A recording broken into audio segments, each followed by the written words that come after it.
ये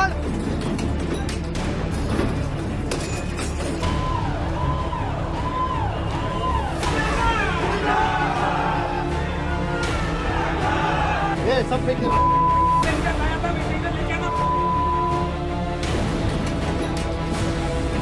नमस्कार, आप देख रहे हैं क्राइम तक। मैं हूं अश्विनी सिंह। अभी आपने जो वीडियो देखा ये मुंबई के खार इलाके का है। ये ठीक वहां का है जहां पर कुछ महीने पहले आपने देखा होगा कि समय रैना और रणवीर अलाहाबादिया का जो स्टूडियो था वहां पर तोड़ फोड़ की गई थी, जिसे लेकर ये सुर्खियां बटोर रही थी खार का ये जगह।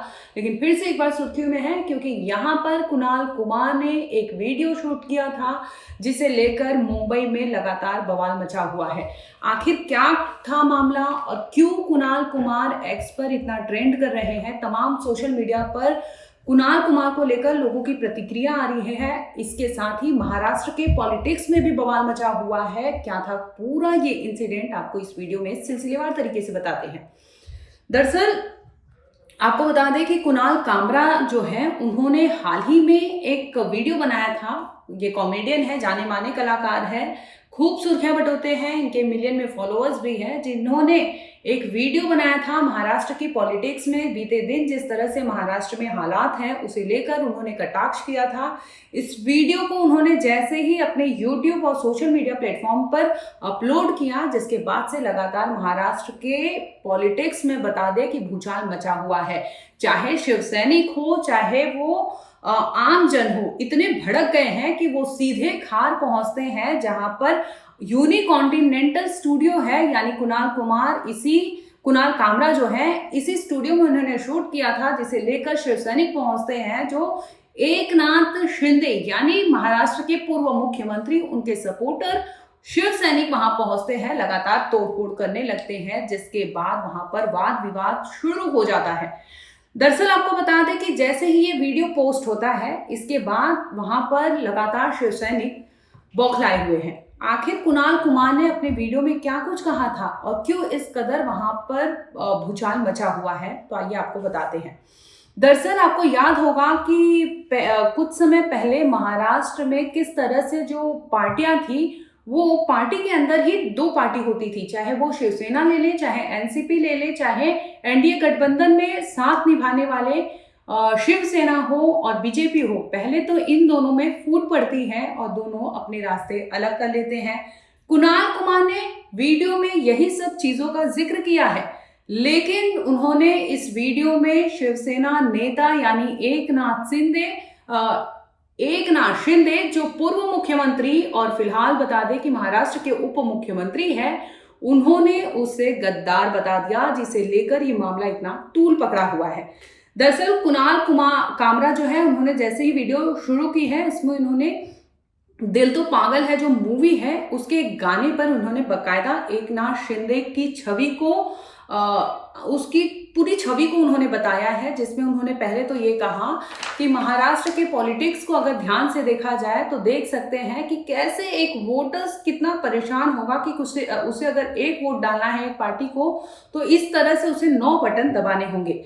उन्होंने कहा कि पहले तो बीजेपी ने अपना रास्ता एनडीए से, मतलब जिस तरह से शिवसेना उनमें एनडीए की पार्ट थी, तो बीजेपी और शिवसेना अपने अलग अलग रास्ते बनाती है। अब दूसरे नंबर पर जो फूट पड़ता है वो शिवसेना के अंदर पड़ता है।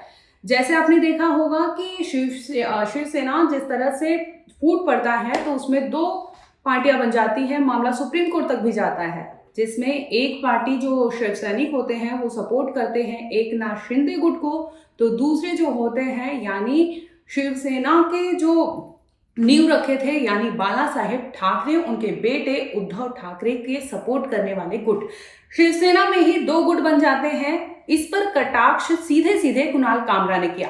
इसके बाद वो इस पे नहीं रुकते, शरद पवार की जो पार्टी है यानी एनसीपी, उनमें भी यही मामला सामने आता है, जिसके बाद एनसीपी भी टूटती है और 2 गुटों में बढ़ जाती है, यानी एक अजीत पवार को सपोर्ट करने वाली एनसीपी और दूसरी ओर एक शरद पवार को सपोर्ट करने वाली एनसीपी। इस तरह से पार्टी के अंदर ही जो सब डिवीजन हो रहा था, इसे लेकर कुणाल कामरा का कटाक्ष था महाराष्ट्र के पॉलिटिक्स पर। इसके बाद वो बताते हैं कि अगर एक वोटर है तो उसे किस तरह से 9 बटन दबाने होंगे, ये सोचने वाली बात है।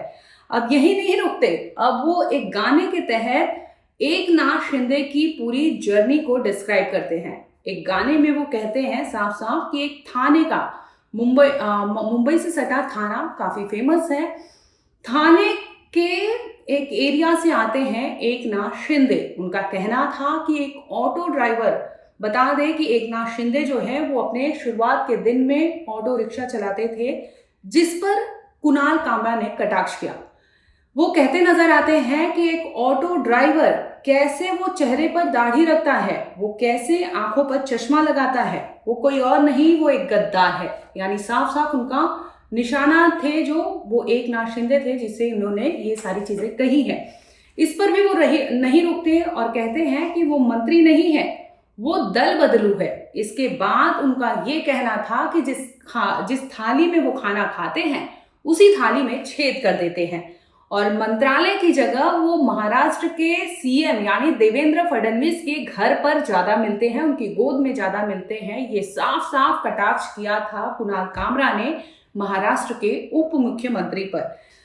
जाते जाते वीडियो में उन्होंने एक और सचिन तेंदुलकर के बेटे को घसीट लिया। इसमें कहते नजर आते हैं कि अगर मानो जिस तरह से महाराष्ट्र की पॉलिटिक्स ने पिछले कुछ दिनों से राज किया है, अगर इसे साफ तौर पर देखें तो सचिन तेंदुलकर के अगर बेटे यानी अर्जुन तेंदुलकर के साथ दोस्ती कर लिया जाए, कुछ महीने साथ रह लिया जाए, इसके बाद क्या कहा जा सकता है कि अर्जुन तुम उनके बेटे नहीं, मैं सचिन तेंदुलकर का बेटा हूं। यानी साफ साफ तौर पर यह कहना था कि शिवसेना में जिस तरह से फूट पड़ा, यानी बाला साहेब ठाकरे की पार्टी जो नींव रखे थे उनके बेटे के हक में नहीं जाकर उनको मिल जाती है, यानी एकनाथ शिंदे को। इस पर यह कटाक्ष था। कुणाल कुमार बता दें कि एक स्टैंड अप कॉमेडियन है, ये जाने माने लेखक है, काफी इनकी चर्चाएं रहती है। लेकिन हाल ही में आपको याद होगा कि समय रैना और रणबीर अलाहाबादिया को लेकर इंडियाज गॉट टैलेंट का बवाल मचा हुआ था। इसके बाद फिर से महाराष्ट्र एक बार फिर से सुर्खियों में आ जाता है और वजह होती है stand up comedian Kunal Kamra की, जिन्होंने महाराष्ट्र के पूर्व मुख्यमंत्री और हाल ही के डिप्टी सीएम यानी एकनाथ शिंदे को लेकर जिस तरह से कटाक्ष किया है, उस पर लगातार वहां पर बवाल मचा हुआ है। एक छोटा सा हास्य कलाकार ने हमारे नेता महाराष्ट्र के उप मुख्यमंत्री माननीय एकनाथ राव शिंदे जी के ऊपर नीचे के स्तर पे जाके टीका की है। उसके खिलाफ आज हमने अंधेरी पूर्व के MIDC पुलिस स्टेशन में FIR दर्ज किया है और DCP साहब हो, ACP साहब, सीनियर साहब, सबसे हमने रिक्वेस्ट किया कि इसके ऊपर जल्द से जल्द कार्रवाई हो। और मैं आपके माध्यम से उसको मैसेज देना चाहता हूं कि आने वाले 2 दिन में माननीय शिंदे साहब की माफ़ी मांगे, नहीं तो मुंबई का शिव सैनिक उसको जहां रास्ते पे दिखेगा उसको मुंह पे काला पोंछेगा। आज कुछ लोग ऐसे हैं जो फ्रीडम ऑफ स्पीच के नाम पर कुछ भी बोलते रहते हैं, क्या इसको लेकर क्या कुछ कानून बनना चाहिए? देखो, एक छोटा सा वो व्यक्ति है और इतने बड़े नेता के बारे में जो बोला है वो अपनी प्रसिद्धि के लिए बोला है कि मैं महाराष्ट्र के नेता के बारे में बोलूँ तो मेरे को प्रसिद्धि मिले, लेकिन ऐसी प्रसिद्धि नहीं मिलती है।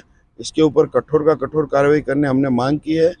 महाराष्ट्र शासन का अधिवेशन शुरू है, कल हम शिवसेना के सभी आमदार इसके ऊपर माननीय गृह मंत्री से मिलने वाले हैं और इसके ऊपर जल्द से जल्द कार्यवाही की मांग करने वाले हैं।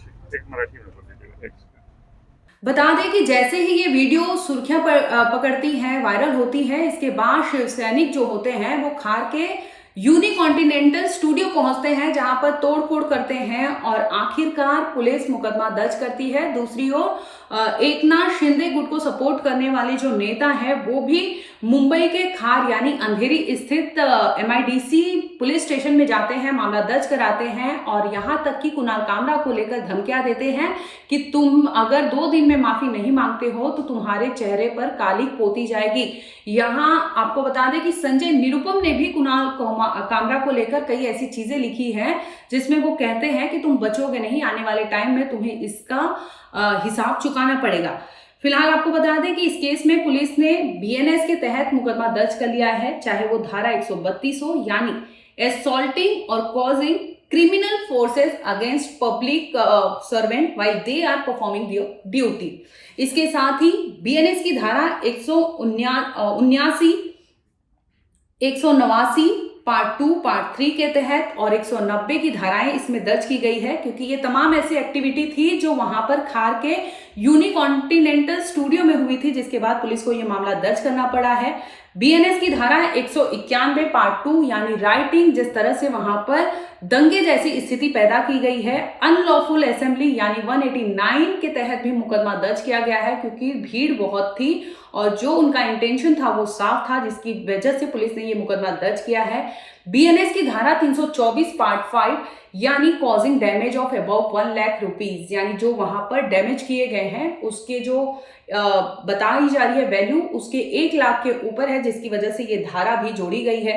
धारा 324 पार्ट 6 बीएनएस यानी रॉन्गफुल रिस्ट्रेंट और putting people to fear of death और हर्ट, यानी जिस तरह से भीड़ वहां पर उमड़ी है, जिस तरह से तोड़फोड़ की गई है, स्टाफ के लोग रहे होंगे जो डरे धमके हैं, उन्हें लेकर ये मुकदमा दर्ज किया गया है। ये धाराएं वहां पर जोड़ी गई है।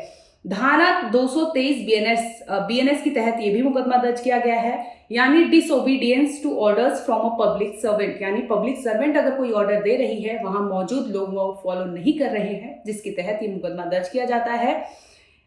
351, 352, 333, 37 और 135 के तहत ये मुकदमा दर्ज किया गया है। बता दें कि दोनों ओर से मुकदमा दर्ज किया गया है, क्योंकि यूनिकॉन्टिनेंटल जो स्टूडियो है वहां पर तोड़फोड़ की गई है, जिसके तहत पुलिस ने मुकदमा दर्ज किया है और कईयों के खिलाफ पुलिस इसमें कार्रवाई कर रही है।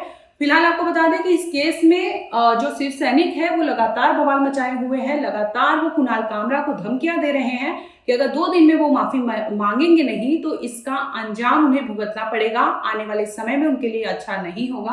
अब देखने वाली बात होगी कि आने वाले समय में क्या मुंबई पुलिस कुणाल कामरा को पूछताछ के लिए बुलाती है, जिस तरह से उन्होंने बवाल किया है, क्योंकि लोग जो है 2 धड़े में बटे हुए नजर आते हैं।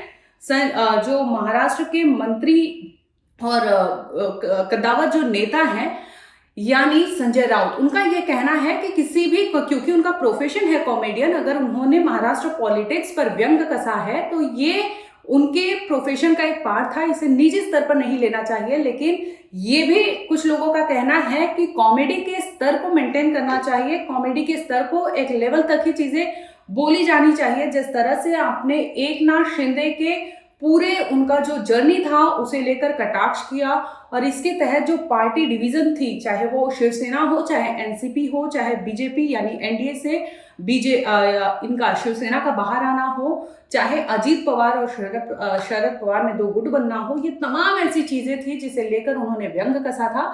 लेकिन जाते जाते उन्होंने एकनाथ शिंदे को लेकर काफी कुछ कहा था, जिसे लेकर ये बवाल मचा हुआ है। फिलहाल इस केस में इतना ही, आगे अपडेट होगा तो हम आप तक जरूर लाएंगे। देखते रहिए क्राइम तक।